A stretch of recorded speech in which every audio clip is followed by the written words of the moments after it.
Bom dia, boa tarde, boa noite, meus irmãos. Aqui é seu irmão Alisson Tonassi, mais uma vez para a gente falar de espiritismo, umbanda e espiritualidade. Então, voltando aqui sobre enganaram você sobre a umbanda, hoje eu queria falar sobre oferendas serem coisas malévolas, certo? E sacrifício ser algo satânico, certo?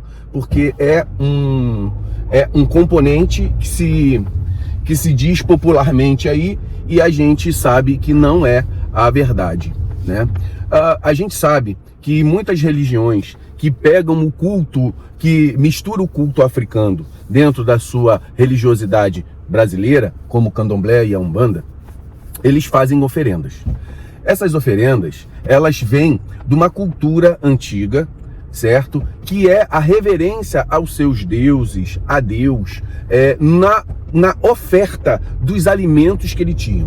Sabia-se que os povos antigos eram eminentemente agrícolas e pecuaristas, certo? Então, eles viviam do campo.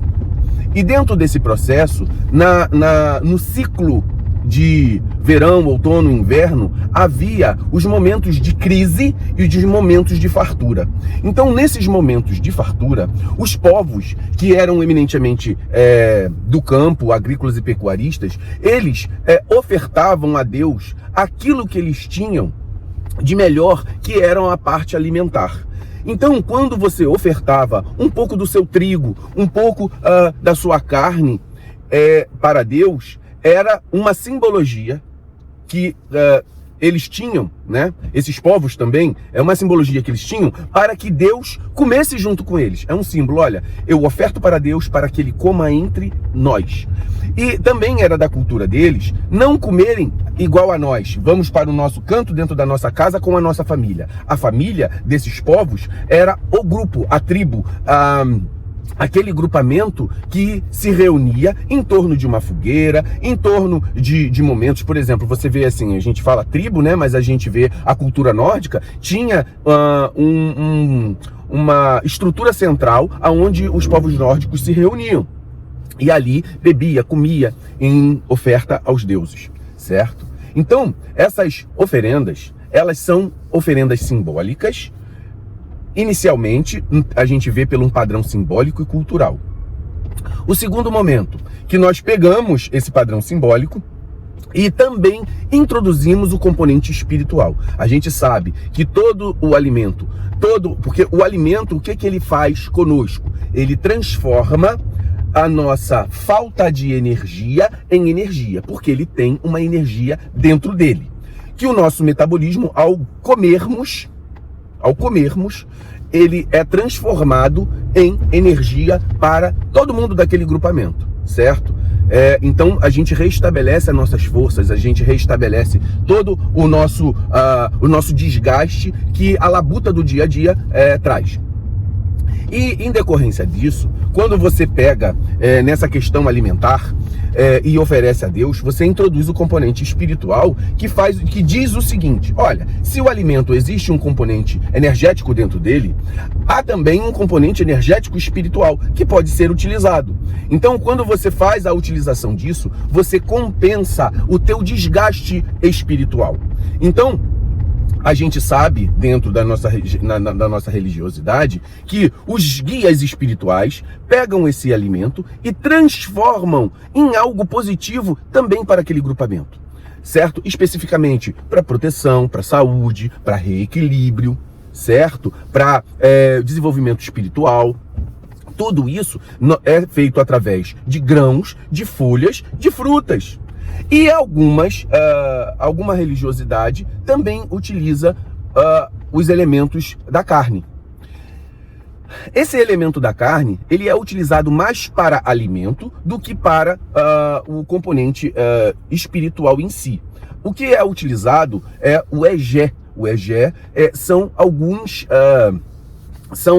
componentes ali do próprio sangue, certo? E os restos que não são comíveis são ofertados, certo? E as coisas que são alimentáveis, comíveis, para é feito um jantar, né? Chamado muitas vezes pelo pessoal do candomblé de AG1. Por exemplo, no meu terreiro, que nós falamos AG1 porque nós temos uma cultura que vem do Molocô, apesar de o meu terreiro não ter o sacrifício animal, certo? Então, mas como eu estava falando, nós entendemos que há um maior componente ali cultural. Muitas vezes, aquele egé simbolizado, ele é colocado em algumas ritualísticas, em gotas, em componentes muito diluídos, certo? Não é nada, não bebe-se sangue, não se faz... Não, são ritualísticas específicas e em que se usa 2 gotas em determinadas ritualísticas, certo? É muito importante que as pessoas entendam que é um componente energético que se utiliza. Você pode utilizar da mesma forma o sumo das plantas, das folhas, das raízes, das frutas, né? Para que todas essas coisas venham a trazer uma estrutura energética compensatória ao nosso desgaste, beleza?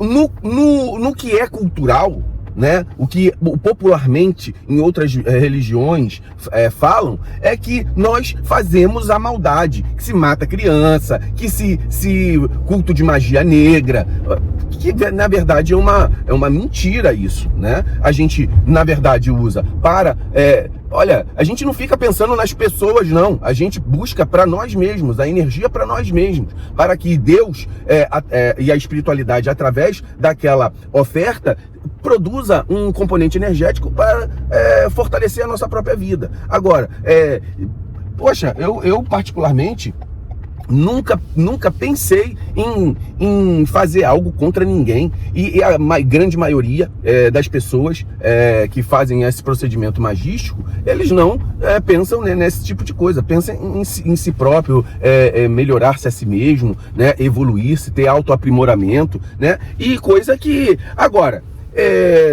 em tudo quanto tipo de religião, tudo quanto é tipo de religião, existem pessoas e pessoas. Existe, por exemplo, o pastor que quer só o dinheiro do seu adepto. Existe, dentro da nossa religiosidade, pessoas que dizem que são da religião e fazem coisas esdrúxulas. Mas isso não quer dizer que é a religião em si. Então, vamos pensar nisso. A maioria das pessoas que pensam na religiosidade de Umbanda e do Candomblé, né, são nesse padrão que nós estamos cultuando, falando aqui. Então, é isso que eu queria deixar. Não se atenha a esse tipo de pensamento. Enganaram você. Você cultua o diabo, você faz magia negra, você mata a criança, você fica oferecendo ao seu culto, é um culto pagão que tem o objetivo de fazer o mal. Não é isso, galera. Não é isso, não. Vamos pensar muito bem em cima da nossa religião. Não fique pensando num padrão errado sobre o que é a religiosidade de Umbanda. Muito axé a todos.